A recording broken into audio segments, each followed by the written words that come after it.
কেমন হয় যদি বাজারে যেসব ক্যাট পাউচ বা ক্যাট ট্রিটগুলো পাওয়া যায় যেগুলো বিড়াল খুবই পছন্দ করে এবং সেই জিনিসগুলোই যদি আপনি বাসায় বানান তাহলে কিন্তু এটা খুবই ভালো একটা জিনিস হয় উইদাউট এনি প্রিজারভেটিভ। দেখা যাচ্ছে যে খুবই হেলদি একটা খাবার আপনি আপনার বিড়ালের জন্য বাসায় কিন্তু বানাতে পারছেন, যেটা পাগলের মতো ওরা খায়, খুবই পছন্দ করে। না আমি প্রথমেই যেটা বলবো যে আপনি ভিডিওটা পুরোটা দেখে এই খাবারটা অবশ্যই বাসায় ট্রাই করবেন। বিড়ালের একটা খুবই মজাদার একটা স্ন্যাক্স হিসেবে বা হচ্ছে যখন আপনার বিড়াল অসুস্থ থাকবে বা আপনি বিড়াল পোষ মানাচ্ছেন তখন কিন্তু এটা খুবই ইজি হবে এই খাবারটা দিয়ে বিড়ালকে পোষ মানাতে।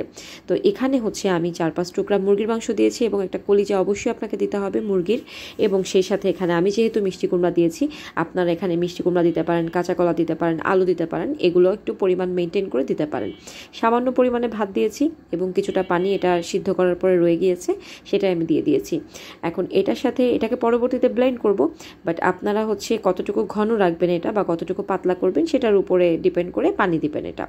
তো পানি দেওয়ার পরে এটা মিক্স করে নিলাম, দেখতেই পাচ্ছেন মিক্সিংটা যেরকম ক্যাট পাউচগুলো হয় সেভাবেই করে নিতে হবে। তো আমার ঘনত্বটা এরকম হয়েছে খাবারটার। তো এটা হচ্ছে আপনি এরকম একটা বক্সে রেখে প্রায় 1 মাসের মতো এটা প্রিজার্ভ করতে পারবেন। যখনই প্রয়োজন হবে বা বিড়ালের সাথে একটা কোয়ালিটি টাইম স্পেন্ড করতে চাচ্ছেন, বিড়ালকে খুব মজাদার কোনো কিছু একটা ট্রিট দিতে চাচ্ছেন, এটা কিন্তু নর্মাল টেম্পারেচারে এনে বা একটু গরম করে, যেহেতু এখন শীতের সিজন সো গরম করে দেওয়াটাই ভালো, গরম করে কিন্তু বিড়ালকে এটা সার্ভ করতে পারেন। অ্যান্ড আমি একটু ফাস্ট ফরওয়ার্ড করে দিয়েছি ভিডিওটা, আপনারা দেখলে হয়তো বুঝতেই পারবেন যে এটা অসম্ভব পরিমাণে পছন্দ করে।